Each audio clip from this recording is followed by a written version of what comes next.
Bonjour Michel de Pixapicture. Pour cette fin d'année 2022, j'avais envie de vous offrir un petit cadeau. Et ce cadeau, ça va être la formation que j'avais faite sur comment vendre ces sujets, ces reportages dans la presse magazine. Une formation qui dure 40 minutes. Donc je la mets en ligne gratuitement. Vous pouvez donc la visionner sans problème. Je prépare bien sûr aussi le Mac photo du mois de janvier et aussi un portrait de photographe, d'une photographe en particulier. Voilà, portez-vous bien, bonne fête, bonne année et puis régalez-vous en regardant cette formation sur comment vendre ces reportages dans la presse magazine. Allez, c'est parti!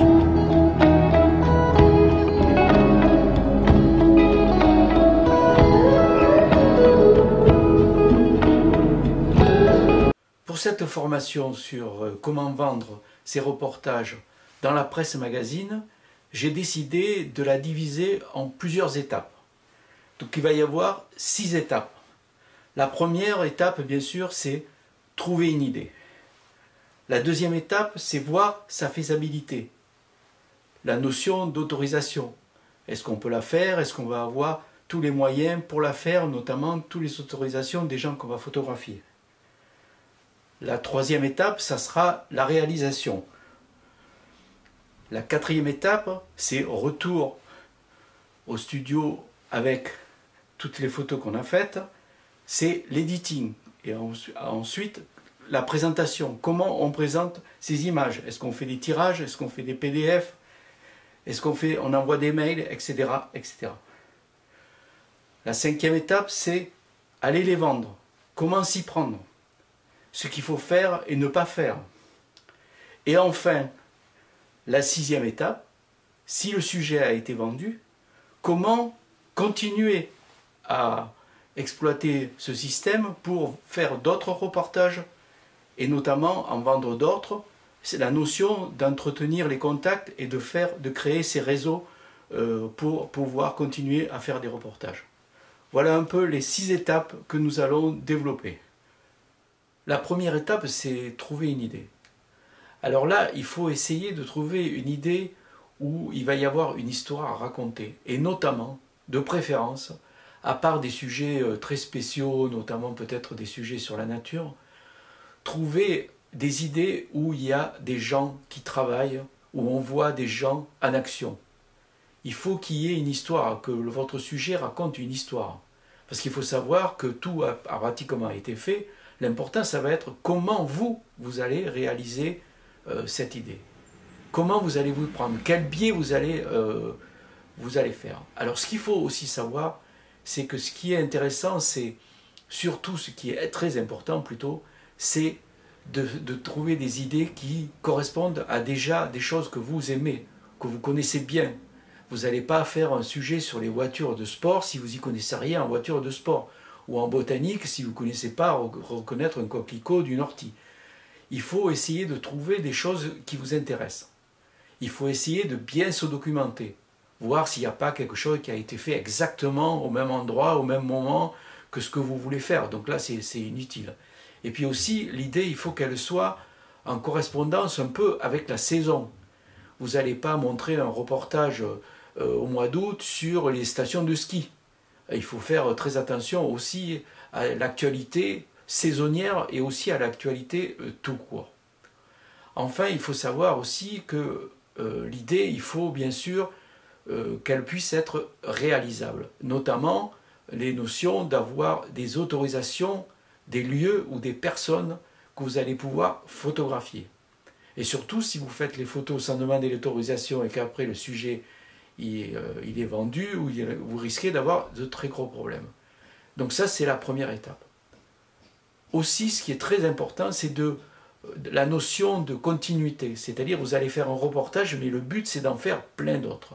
Donc ce qu'il faut que vous fassiez, surtout, c'est essayer de prendre un thème, de toujours travailler, de ne pas vous éparpiller à faire plein de thèmes différents. L'important, c'est de trouver un thème assez large, mais qui correspond bien à vous. Ce qui fait que plus tard, lorsqu'on voudra faire des sujets comme moi, par exemple, j'avais choisi de faire tout ce qui était scientifique, toutes les institutions scientifiques, les muséums, l'INRA, la police scientifique, etc. Après, lorsqu'on vous commencez à vendre un ou deux sujets, on va se repérer votre style, votre façon de travailler. Et on va dire, ah tiens, il y a un sujet sur la science, on pourrait peut-être le demander à Michel Viard, par exemple. Donc voilà, essayez de vous trouver quelque chose qui correspond vraiment à vous.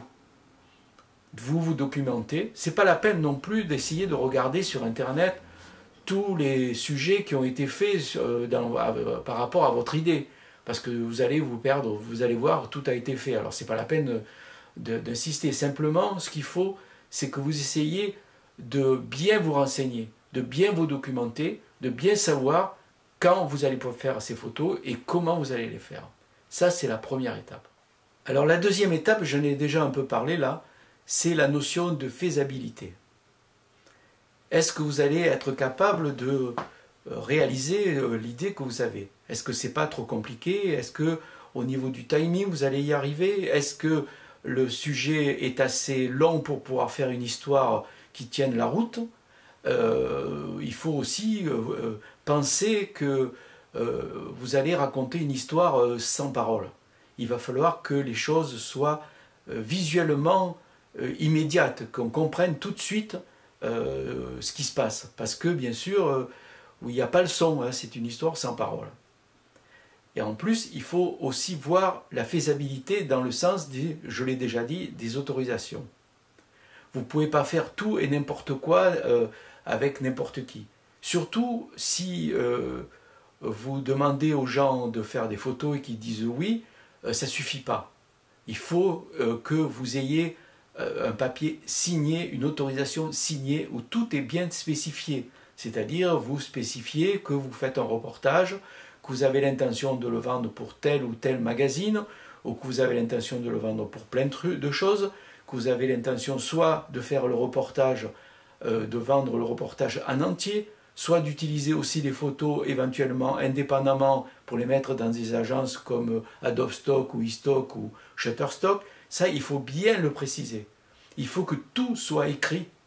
Faites attention, même si vous photographiez des chiens et des chats, parce que moi c'est ce qui m'est arrivé, j'ai fait un livre sur les chats, il faut absolument les autorisations des maîtres et savoir où ils acceptent que vos photos soient publiées. Notamment le livre que j'ai fait sur les chats, les propriétaires des chats, certains voulaient accepter que les photos soient publiées uniquement dans le livre qui était fait pour Flammarion, mais pas ensuite pour la presse. Donc les photos que j'ai faites, elles ont servi pour le livre, et après je ne les ai pas utilisées pour les vendre en agence ou ailleurs ou indépendamment. Donc ça, faites attention. Alors essayez évidemment d'avoir des autorisations très larges.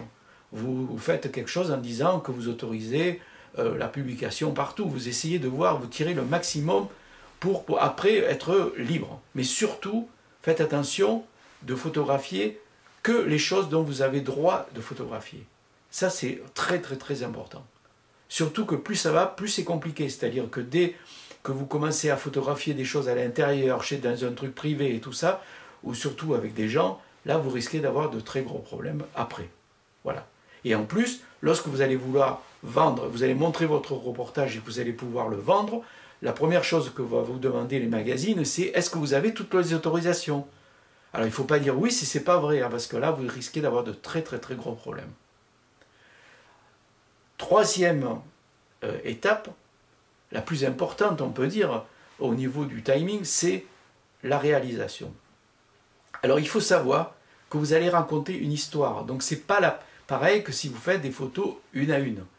Ce qu'il faut savoir aussi, c'est que la plupart des magazines, quand vous vendez un reportage, il y a 4 ou 5 photos primordiales, très importantes, qui résument tout le sujet de votre reportage. Et en général, les reportages qui sont publiés, ça commence toujours par des doubles pages. C'est-à-dire, il faut faire des photos au format horizontal. Parce que si vous faites des photos au format vertical, là, ça ne va pas marcher. Donc il faut aussi que vous pensiez à photographier la plupart du temps, vos photos au format horizontal. ce qui permettra de faire des doubles pages. Ce qu'il faut aussi, lorsque vous réalisez le reportage, c'est de penser à la mise en page définitive qu'il va y avoir. C'est-à-dire qu'en fait, il faut déjà qu'il y ait une photo. La première photo doit être une photo qui montre là où on est, là où vous êtes, qu'est-ce que vous faites. Par exemple, moi, quand j'ai fait le muséum d'histoire naturelle, eh bien, qu'est-ce que j'ai fait? J'ai fait la photo du jardin, du muséum, où on voit le muséum. Donc les gens, c'est pas la peine. Après, quand vous allez montrer le reportage, c'est pas la peine de parler, de raconter, parce que plus vous parlez, moins ça veut dire que c'est efficace. Il faut que vous montriez les photos, et en voyant la photo, la personne sait tout de suite de quoi on parle. Donc là, par exemple, j'ai fait une photo horizontale du muséum d'histoire naturelle, comme celle qu'on voit là. Ça, c'était la première. Après, la deuxième photo que vous allez montrer, il faut qu'elle soit une photo choc, c'est-à-dire qu'il faut vraiment accrocher, c'est-à-dire il faut faire quelque chose d'original. Alors moi, c'était le muséum d'histoire naturelle, on montrait, l'idée c'était que c'était une institution en complète décrépitude, qu'il y avait la pluie qui tombait sur les animaux empaillés, enfin que c'était une catastrophe, etc.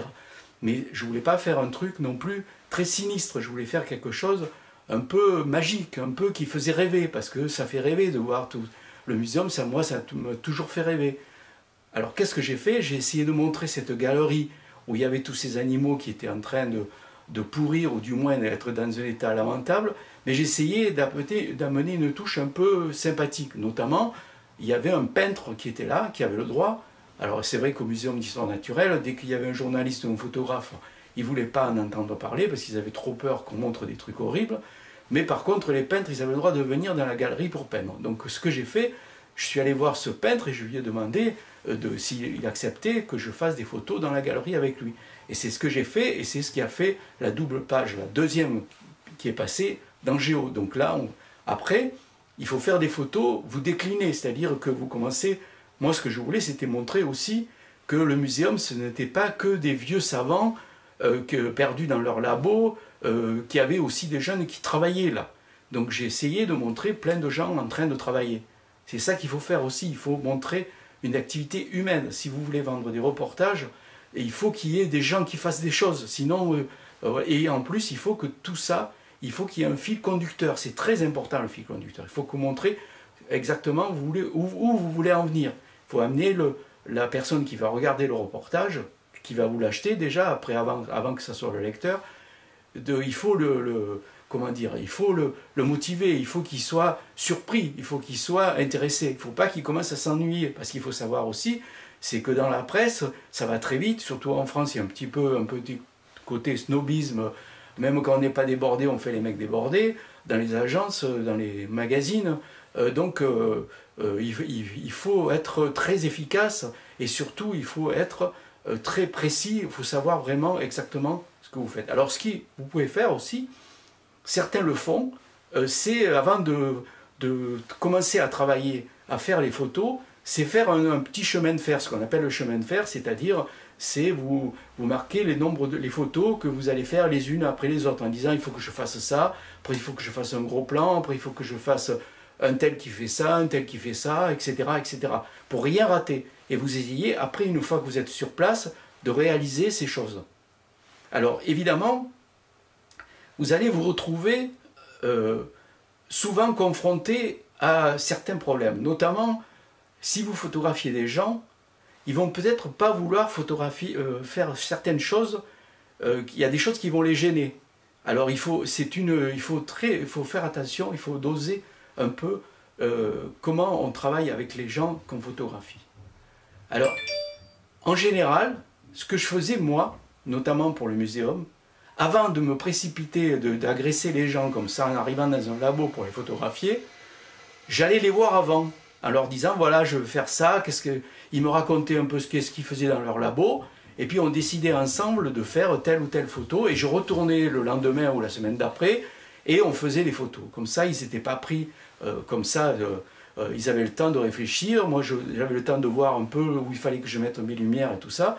Alors, ça c'était intéressant, mais il faut faire très attention, parce que là, il y a eu l'histoire du muséum, et après, évidemment, pour Géo, j'ai fait aussi l'INRA. Donc j'ai fait tous les centres de l'INRA, et je me souviens avoir eu un problème, c'est qu'un jour on était arrivé, je dis on parce que cette fois-là on était deux photographes, on était à Bordeaux, et il y avait tous les labos. Alors comme vous ne pouvez pas faire tous les labos, évidemment, de toute la France, il fallait qu'on choisisse. Donc on était allé voir, et il y avait quelqu'un qui travaillait sur les silos de grains. Et alors il nous montre, on rentre dans un silo vide, et il avait une espèce de sulfateuse, là, qui a un énorme truc, qui ressemblait à une mitraillette, qui crachait de l'insecticide. Et il avait un masque, évidemment, un énorme masque comme ça, et il arrosait le truc avant de mettre le grain. Et nous, on trouvait ça formidable, on s'est dit, ça va être une plaque. Une plaque, ça veut dire, dans notre langage, ça veut dire la super photo. La plaque, c'est vraiment la photo là qui va faire une double page, on était sûr de notre coup. Donc on lui dit, d'accord, on revient, on fait ça, on revient, et puis il s'installe, et là, il ne met pas le masque. Alors on lui dit, mais pourquoi vous ne mettez pas le masque? Alors il dit, je ne mets pas le masque parce que les gens ils vont croire que c'est toxique, etc. C'est pas bien et tout ça. Donc on lui a dit, mais c'est toxique ou c'est pas toxique? Il a dit, ben oui, c'est dangereux, on ne peut pas le faire sans le masque. Donc il ne voulait pas faire la photo avec le masque. Donc là, il ne faut pas céder. C'est-à-dire que là, du coup, si vous faites la photo sans le masque, vous trompez tout le monde, c'est pas bien ça. Et puis vous cédez à quelque chose, il ne faut pas faire ça. Il faut quand même, de temps en temps, être assez ferme. Il faut être correct, mais ferme. Donc là, par exemple, on n'a pas cédé, il n'a pas voulu mettre le masque, on n'a pas fait les photos, on est allé dans un autre labo qui était ravi qu'on le photographie, parce qu'évidemment, il faut savoir aussi que dans toutes ces institutions, les gens ont souvent des crédits en fonction des parutions qu'il y a dans la presse. Donc voilà, voilà un peu la notion de faisabilité et de relation avec les gens. Il faut faire très attention. Il faut savoir aussi qu'on arrive dans un endroit, en les 3/4 du temps, on les ennuie parce que bon, ils sont en train de bosser, on les perturbe. Hein. En plus, les gens, ils n'aiment pas trop être photographiés, ils sont gênés. Donc il faut faire un climat de confiance. C'est pour ça que moi, les 3/4 du temps, quand je fais des reportages, j'y vais avant. Avant, je discute avec les gens pour savoir ce qu'ils font, pour les mettre en confiance et leur dire, voilà, ben moi j'ai envie de faire ça, est-ce que vous pensez que c'est bien, que c'est pas bien, etc. Et on fait un commun accord et après on fait les photos et là c'est beaucoup plus simple. Voilà, alors évidemment, avant en argentique, comme il fallait payer les pellicules et les développements, on faisait un peu attention, quand on shootait, on faisait un peu attention de ne pas faire des tonnes et des tonnes de photos parce qu'évidemment ça coûtait trop cher. En numérique, c'est le contraire, c'est-à-dire que c'est tout gratuit. Là. Il suffit la carte, on la vide dans son ordi et on la formate et hop, c'est reparti. Donc là, il faut faire très attention de ne pas faire des milliers de photos, parce qu'après, vous n'allez pas vous en sortir pour faire l'editing, pour choisir les photos. Donc, il faut bien réfléchir avant. L'idée, c'est de bien réfléchir avant. Qu'est-ce que vous allez faire? Comment vous allez le faire? Alors, il faut faire, ce que j'ai dit, beaucoup de photos horizontales qui permettront de faire des doubles pages. Bien sûr, il faut aussi faire des photos verticales. Vous pouvez vous amuser aussi à faire des photos verticales et horizontales. Il y en a même qui disent qu'ils font des photos verticales et qui laissent en haut un espace parce qu'ils disent peut-être ça fera la couverture du magazine, comme ça et on pourra marquer Figaro Magazine ou je ne sais plus quoi. Bon ça, moi j'ai des doutes parce qu'il faut plutôt d'abord voir le cadrage de la photo, voir plutôt que de commencer à réfléchir où c'est qu'il va y avoir le texte, la couverture, etc., etc. Voilà l'étape de la fabrication. Maintenant, nous voilà de retour devant notre ordi avec toutes les photos qu'on a faites. Donc là, il va falloir éditer les photos, c'est-à-dire il va falloir, en gros, en supprimer un paquet. Et ça, c'est difficile, c'est très difficile. Alors ce qu'il faut faire déjà, c'est un premier choix. On vire toutes celles qui sont floues, toutes celles qui sont encadrées, où il y a un truc qui ne va pas, un défaut, ou quelqu'un, un mec qui passe et il y a une main, enfin bon. Déjà, celles-là, on les vire définitivement. Après, on fait un premier choix. Mais on ne jette pas celles qu'on ne prend pas. On les garde de côté. Ça peut savoir, parce qu'il faut savoir qu'une photo peut être très belle, mais dans un reportage, elle ne va pas aller parce qu'elle ne va pas aller avec les autres. C'est-à-dire qu'il faut qu'il y ait une uniformité aussi. Il ne faut pas qu'il y ait des différences de lumière ou des différences trop énormes, parce que c'est comme un roman photo. Vous allez faire un roman photo. Donc il faut que chaque image aille bien avec celle qui lui précède et celle qui va venir après. Donc le editing doit être fait déjà dans un premier temps assez large. Et après, une fois que vous arrivez, il faut savoir aussi, je reviens toujours à l'argentique, quand on allait montrer ces reportages, ça se faisait par projection. On projetait les images avec c'était des diapos, et on projetait. Et on projetait ça avec les carousels, c'est-à-dire les projecteurs Kodak avec le panier, là, vous voyez, qui s'appelle un carrousel. Et il y avait dedans moins de, je crois, 90 photos. Donc de toute façon, la règle, c'était on projetait maximum un panier entier, pas plus. Donc vous voyez, quand moi j'ai fait le muséum au l'INRA, où j'ai fait des milliers de photos, me retrouver à trier que 90 photos, c'est hyper dur. Mais bon, il faut le faire, parce qu'il faut savoir qu'il ne faut pas les ennuyer, les gens. Déjà, quand vous commencez à projeter, 90 photos, ils vont s'ennuyer, là. Au bout d'un moment, il va y avoir un problème. Donc, il faut vraiment que les photos soient... Puis surtout, il faut que d'entrée, il faut que les photos soient très, très fortes d'entrée. Voilà, donc là, vous avez fait l'editing. Alors, le problème, c'est comment vous allez montrer ces photos. Parce que maintenant, évidemment, il n'y a plus de projecteur diapo. Hein. Maintenant, c'est du numérique. Alors, c'est là le problème. C'est que c'est quelque chose qui n'existe pas. Et ça, c'est très mauvais. Parce que si vous pensez que si vous voulez montrer des images de votre reportage sur un ordinateur, que vous vous leur amenez une clé USB et puis vous leur montrez, ça ne peut pas marcher. Ça ne peut pas marcher. Parce que vous allez avoir qu'une personne, en plus, ils ne vont pas brancher le truc, ça va les ennuyer. Donc, ce qui est important, très important, c'est qu'il faut qu'il y ait quelque chose de physique. Il faut faire des tirages. Au moins, vous faites sur 4 ou 5 tirages, des beaux tirages, des tirages qui correspondent presque à une double page de magazine, style 30-40. Vous arrivez avec des tirages. Vous arrivez aussi avec un texte. Un texte et notamment un synopsis avec ce que vous allez décider, et par exemple, un texte qui fait 12 lignes maximum, où vous racontez tout ce qui va se passer, pas plus de 12 lignes. Il faut savoir que les gens, ils ont pas le temps. Ou même s'ils ont le temps, ils font comme s'ils n'avaient pas le temps. Donc on joue à celui qui est le plus pressé, parce qu'on est speed, là c'est la mode, ça fait bien et tout ça. Parce que c'est ça, il faut savoir aussi que vous allez vous retrouver avec des gens qui ne sont pas forcément tous très professionnels. Hein. Il y a de tout hein, dans ce métier. Hein. Voilà. Donc il faut arriver avec quelque chose de physique. Puisque maintenant les diapos, ça n'existe plus. Surtout, il ne faut pas arriver, faut pas téléphoner en leur disant je vous envoie un fichier en PDF ou je vous envoie un mail avec les photos, avec WeTransfer et tout ça. Parce que là, vous être sûr que soit les photos vont passer, votre mail il va passer en spam, soit les gens vont le regarder comme ça puis ils vont les effacer parce que comme ils en reçoivent des centaines et des centaines de mails qui ne sont pas forcément des reportages, c'est très mauvais. Là, vous êtes sûr que vous allez vous planter et que personne ne verra vos photos. La personne qui les verra, au bout de 5 minutes, il l'aura oublié. Donc voilà un peu. Alors maintenant, comment faire?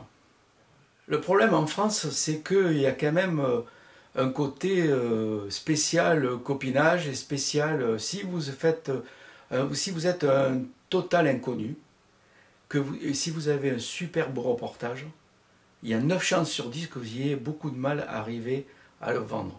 Pourquoi? Parce que vous aurez beaucoup de mal à rencontrer la personne qui va être le décideur. Il faut savoir que dans un magazine, il y a plusieurs filtres. C'est-à-dire que vous avez la secrétaire en bas qui vous empêche de rentrer. Après, vous avez, si vous voulez aller au service photo, vous avez l'assistant du service photo. Après, vous avez la chef du service photo. Je dis la chef, c'est souvent des femmes. Après, vous avez le directeur artistique. Après, vous avez le rédacteur en chef. C'est lui qui va décider, le dernier. C'est le rédacteur en chef, le directeur artistique c'est très important. Mais il faut savoir que pour arriver à franchir tous ces étapes, c'est très compliqué. Donc, il faut surtout se débrouiller pour... je me rappelle un copain qui me disait, qui m'a expliqué un peu, Yves Gély, hein, pour ne pas le citer, il m'avait expliqué comment vendre mes photos. Au Figaro Magazine, il m'a expliqué comment faire.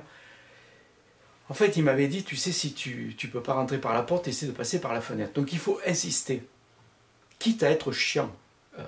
Je me souviens aussi qu'il y a une chef du service photo de grands reportages à l'époque, me disait, oh, il y a un tel, il m'appelle sans arrêt, il est pénible, c'est insupportable, il m'appelle sans arrêt pour me montrer des trucs, j'en ai marre, j'en ai marre, j'en ai marre. Et je lui ai dit, mais tu fais quoi? Elle me dit, ben finalement, je lui ai filé un truc parce que moi, j'en pouvais plus. Donc, vous voyez, c'est assez compliqué. Il ne faut pas être trop timide. Si vous êtes trop timide, vous allez vous ramasser. Hein. Il faut vraiment insister. Alors, essayez d'avoir un rendez-vous. Parce que par téléphone, parce que si vous envoyez des trucs par mail et tout ça, ça ne marche pas. Il faut qu'il y ait un contact physique avec les personnes du magazine. Donc vous essayez d'y aller. Vous pourrez avoir un rendez-vous avec le service photo, peut-être pas le chef ou la chef du service photo, mais quelqu'un, une assistante et tout ça. Donc vous pointez dans le bureau avec vos tirages. Vos tirages, votre papier où vous expliquez comment vous avez fait, vous expliquez un peu tout. Et vous commencez à raconter votre histoire. Alors, plus vous allez être obligé de parler, moins votre reportage sera bon. Parce qu'en fait, normalement, il faut que, rien qu'en voyant les images, les personnes comprennent tout de suite de quoi il s'agit. C'est ça qui est important. Il faut savoir qu'il faut, moins il y a de légendes, plus ça veut dire que le reportage est bon. Donc vous arrivez, vous montrez, vous avez une clé USB par exemple avec... toutes vos photos, ou le mieux, vous avez, comme là par exemple, vous amenez un iPad, ça c'est très bien, l'iPad est avec vos photos dessus. Donc vous commencez à montrer vos photos, vous faites défiler vos photos, hein, alors en essayant de vraiment aller vite, mais surtout de montrer des photos, vraiment, pas tout le reportage, au moins celles qui vont accrocher. Et puis vous dites 2 ou 3 choses dessus, pas beaucoup, pour vous laisser les gens parler. Et en même temps que vous les montrez sur un iPad par exemple, vous ne laissez pas une clé USB avec les photos, les fichiers JPEG pour l'ordi, vous ne le laissez pas. Vous laissez éventuellement des tirages, plus le papier qui explique tout, mais vous ne laissez pas, parce que l'idéal c'est de se dire, on va vous dire, ah oui mais le rédacteur en chef il n'est pas là, ou la chef du service photo elle n'est pas là, et ça va vous permettre de dire, ben, je les pose là, et puis elle les regarde et je reviendrai. Ça vous permet de revenir, d'insister, il faut insister, il faut revenir. Vous voyez? Donc c'est ça qu'il faut faire. Alors, après, une fois que vous avez montré toutes les photos, on va vous poser des questions. Et c'est là le piège, il faut faire très attention à ce que vous allez dire. Surtout, ne dites jamais de trucs négatifs. Du style, par exemple, ah mais là, c'était pas terrible, alors je l'ai pas fait, j'aurais pu faire ça, mais j'ai pas eu le temps, ou là, on n'a pas eu l'autorisation, alors je l'ai pas fait. Ça, vous le dites pas. C'est-à-dire, si la personne vous dit, mais pourquoi tu as pas fait ça? Et il faut lui dire, alors si vous l'avez pas fait parce que vous n'y étiez pas arrivé, par exemple, vous dites pas ça, vous dites, j'ai considéré que ça rentrait pas bien dans le sujet, ça allait pas avec le reste, donc j'ai décidé de ne pas le faire. Vous dites que des trucs positifs. Et surtout, surtout, surtout, vous dites pas que c'est pas fini. Parce que si vous dites oui, c'est pas fini, je pourrais retourner, alors là, c'est la catastrophe parce qu'on va vous dire, ben allez-y, revenez. Je me souviens très bien, quand j'ai commencé à travailler avec Sief, il nous avait demandé à l'époque de Vougira de faire des photos. Et donc on avait fait des tirages, et puis il regardait les tirages, qui étaient vraiment très mauvais évidemment, et il disait, c'est votre tirage définitif? Alors on disait, ben non, parce qu'on avait tellement la trouille, il prenait le tirage, il le déchirait en disant, moi je ne veux pas des brouillons, je veux que des trucs définitifs. Donc c'est ça qu'il faut penser, c'est-à-dire même si vous pensez que la photo que vous avez faite n'est pas top, surtout vous ne rentrez pas dans le jeu de la personne en lui disant oui, oui, c'est vrai, elle n'est pas toi, elle est floue et tout ça. Si elle est floue et qu'il vous dit elle est floue, vous dites que vous l'avez fait exprès. Alors bon, c'est pas facile, hein, le mieux c'est quand même que les photos soient nettes. Alors, je vais vous raconter une histoire. Artus Bertrand, avec qui on a commencé ensemble, hein. Artus Bertrand, quand il a fait son sujet sur Paris vue d'avion, le premier sujet qu'il avait fait, il s'était acheté un Fuji panoramique, là, un appareil panoramique. Et dans ce Fuji, là, je crois que c'était Fuji, oui, il y avait 2 objectifs. Qu'on pouvait avoir 2 objectifs. Et à chaque objectif, il y avait un pare-soleil. Et lui, quand il a fait les photos, il s'est planté. C'est-à-dire qu'il a mis le pare-soleil du télé pour le grand angle et tout ça. Donc ce qui fait que quand il est arrivé, toutes ces photos étaient vignettées. On voyait sur les bords. Et évidemment, arrivé à Géo, on lui a dit, mais c'est quoi? Et il a dit qu'il avait fait exprès. Alors si vous regardez le premier géo, alors, je ne sais pas de quand il date, hein, sur les photos de vue d'avion de Paris fait par Arthus Bertrand, les premiers, elles sont toutes vignettées. Et il est arrivé quand même à vendre le sujet quand même, alors que les photos, on peut dire qu'elles étaient carrément ratées. Mais s'il avait dit qu'il avait raté avec son pare-soleil, ça n'aurait pas marché. Bon, c'est vrai que c'était Arthus Bertrand hein, à l'époque. Bon. Donc vous voyez, il faut surtout être sûr de soi. Si vous ne l'êtes pas, tant pis, vous faites comme si... bon. Alors, vous allez revenir. Parce qu'évidemment, ça va être difficile de rencontrer... Mais si vraiment le sujet, il est bien, que vous avez fait, vous êtes bien débrouillé, vous allez pouvoir passer au stade supérieur, voir le directeur artistique. Là, c'est déjà un point très important. Si ça lui plaît, il va en parler au rédacteur en chef. Vous essayez de revenir encore une fois avec le rédacteur en chef. Pour que là, vous expliquez comment vous avez fait, etc. Vous commencez à raconter des trucs. Vous essayez de trouver 2 ou 3 histoires un peu choc, là, qui va lui mettre l'eau à la bouche. Hein. Et puis, voilà. Alors, évidemment, ce qui est bien aussi, là, on peut travailler tout seul, mais des fois, ce qui est intéressant, c'est de travailler en binôme.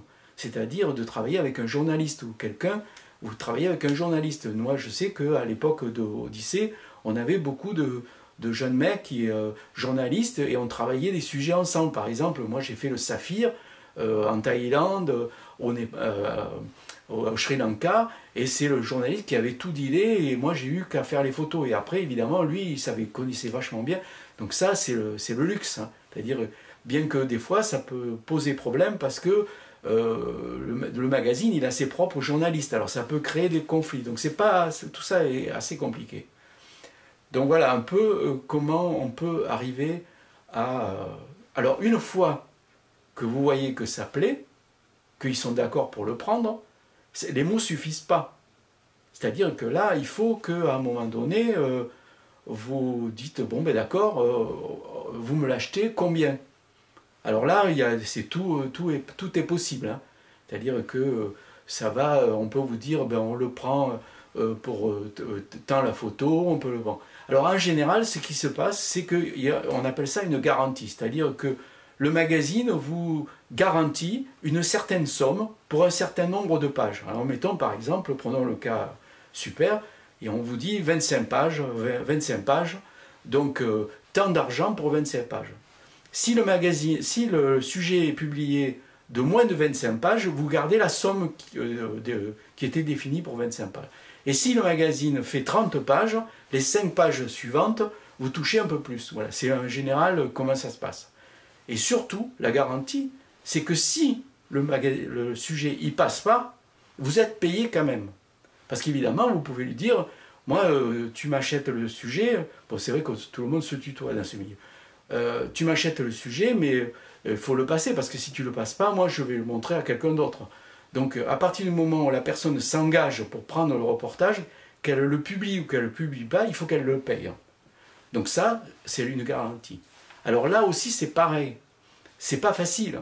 C'est-à-dire que même si vous êtes un photographe confirmé, que vous avez fait 10, 20, 30 sujets pour le Figaro Magazine, comme moi ça m'est arrivé, vous allez souvent être obligé de rester dans les couloirs pendant une après-midi entière en attendant que le rédacteur en chef il ait 5 minutes pour vous signer le bon de garantie comme quoi il veut acheter votre magazine. C'est pas facile. Il ne faut pas partir en disant bon d'accord je reviendrai le lendemain. C'est-à-dire à partir du moment où le deal est fait, il faut rester et partir du magazine que quand vous avez le papier, la garantie signée. Voilà. Alors une fois que la garantie est signée, vous avez votre sujet vendu. Alors surtout, il y a un truc qu'il faut faire, vous ne montrez pas ce sujet aux autres, à d'autres magazines. Vous ne découpez pas le sujet en photos individuelles que vous allez mettre dans les agences ou que vous allez vendre comme ça. Ça, vous ne le faites pas. Surtout, vous faites attention, vous respectez le deal comme eux doivent le respecter. Alors, dernière chose, vous avez vendu votre sujet. Donc là, au moment où vous l'avez vendu, il ne faut pas partir comme ça. Vous dites, vous savez, j'ai une autre idée que j'aimerais bien faire. Il faut toujours avoir une idée sur le coude là. Donc vous commencez à discuter. Là, si vous avez la chance d'être en tête-à-tête avec le directeur artistique, le chef du service photo ou le rédacteur en chef, il faut en profiter. Il faut dire, voilà, moi j'ai envie de faire ça, ça, ça, ça, etc. Donc la personne peut dire, ah oui, ça nous intéresse. Et alors là, le comble du bonheur, c'est que si elle vous commande, alors là c'est encore mieux parce que là vous travaillez en commande, c'est-à-dire que vous allez déjà, vous allez, avant même de commencer, vous risquez d'avoir un papier comme quoi on vous achète un sujet. Donc ça c'est intéressant. Mais même si ce n'est pas le cas, vous essayez de proposer autre chose. Alors il faut savoir aussi, c'est que par exemple moi, ce que je faisais, surtout quand je travaillais, quand je fais des reportages où il y a des gens, je leur donne des photos. Il faut donner des photos aux gens. Alors vous faites des fichiers JPEG basse définition, vous leur dites surtout que ces photos, ils les utilisent que à des fins personnelles, mais une fois que vous avez photographié les gens, il ne faut pas les zapper, les oublier, il faut essayer de continuer à avoir le contact avec eux, quand le magazine est sorti, d'aller leur montrer le magazine, etc. Et vous entretenez un peu les relations, vous créez un réseau, c'est-à-dire que moi, tous les chercheurs de l'INRA, j'ai eu des très bons contacts avec eux, au point qu'ils m'ont autorisé à faire des photos très très très compliquées, ce qui m'a permis, après, quand par exemple le muséum, il y a eu le fait ils ont tout arrangé pour faire la galerie de l'évolution, tous les journalistes voulaient faire des photos de ce retravail, le fait qu'ils étaient tout en train d'arranger. Et le problème, c'est qu'il n'y a que moi qui suis arrivé à faire un truc, parce que quand j'avais travaillé avec les gens qui déménageaient toute la grande galerie, j'avais copiné un peu avec tous les gens, tous les ouvriers, j'allais manger avec eux le midi, etc. Je leur avais donné des photos, etc. Ce qui fait qu'à un moment donné, quand ils ont tous les animaux empaillés, enfin taxidermisés, mais moi je dis empaillés, sont allés à la restauration, moi j'ai photographié les gens qui les restauraient. Et après ils m'ont dit, tu sais, tous ces animaux, on va les remettre dans la galerie de l'évolution, celle qu'on voit maintenant, là, on va les remettre. Et là, qu'est-ce qui s'est passé? C'est qu'il y avait une société de transport qui allait transporter tous ces animaux qui étaient en dehors du muséum jusque dans la galerie. Et vous imaginez un peu tous ces animaux empaillés comme ça dans des camions ou avec des grues et tout ça, les photos qu'on pouvait faire extraordinaires. Et toute la presse, tous les photographes cherchaient à faire des photos de ça, évidemment, parce que tout le monde en avait entendu parler, qu'ils allaient remettre tous les animaux dans la galerie de l'évolution.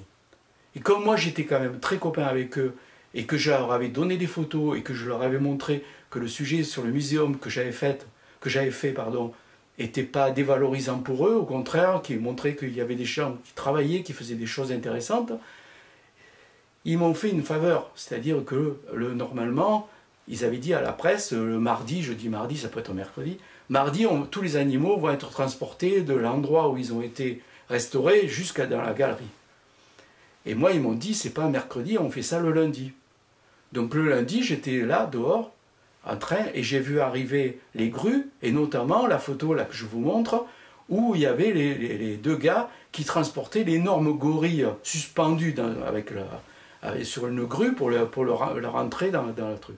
Et donc j'ai été le seul sur place à faire ça, et j'étais tout seul, évidemment, c'était le matin très tôt.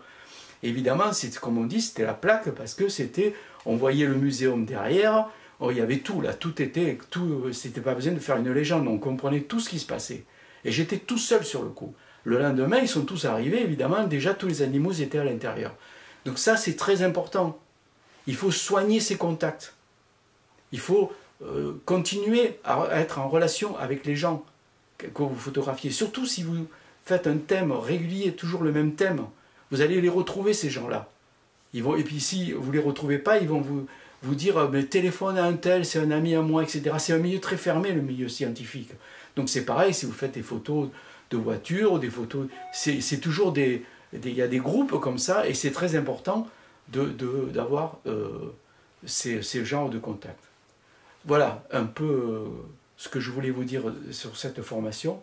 Alors je sais que c'est vraiment pas facile, parce qu'évidemment il y a beaucoup de gens qui font des choses. Le problème c'est l'originalité, c'est essayer de raconter une histoire qui plaise aux gens, une histoire qui soit pas bidon, une histoire qui soit quelque chose à la fois très pointu, très sérieux, mais aussi qui ait toujours une notion de fantaisie, quelque chose qui fasse rêver les gens.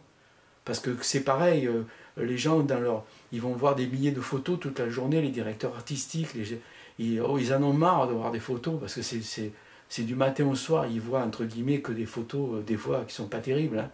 Donc si vous leur amenez quelque chose un peu qui les fait rêver, qui les bouscule un peu, vous allez y arriver, et peut-être que vous vendrez des reportages régulièrement.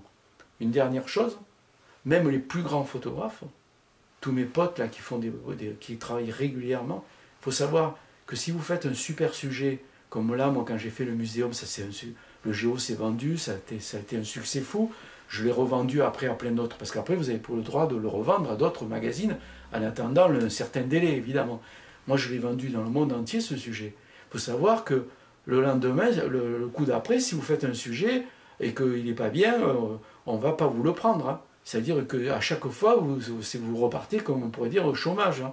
C'est-à-dire que chaque fois, on recommence. C'est pas parce que là, on pardonne rien. C'est-à-dire qu'il faut être assuré tout le temps. Donc voilà, cette formation est terminée. J'espère qu'elle vous a plu et qu'elle va vous permettre de vendre des reportages. N'hésitez pas à me le dire si vous êtes arrivé grâce à elle à vendre dans les magazines. Ça serait bien, ça me ferait plaisir. Voilà, à bientôt pour de nouvelles vidéos et de nouvelles formations.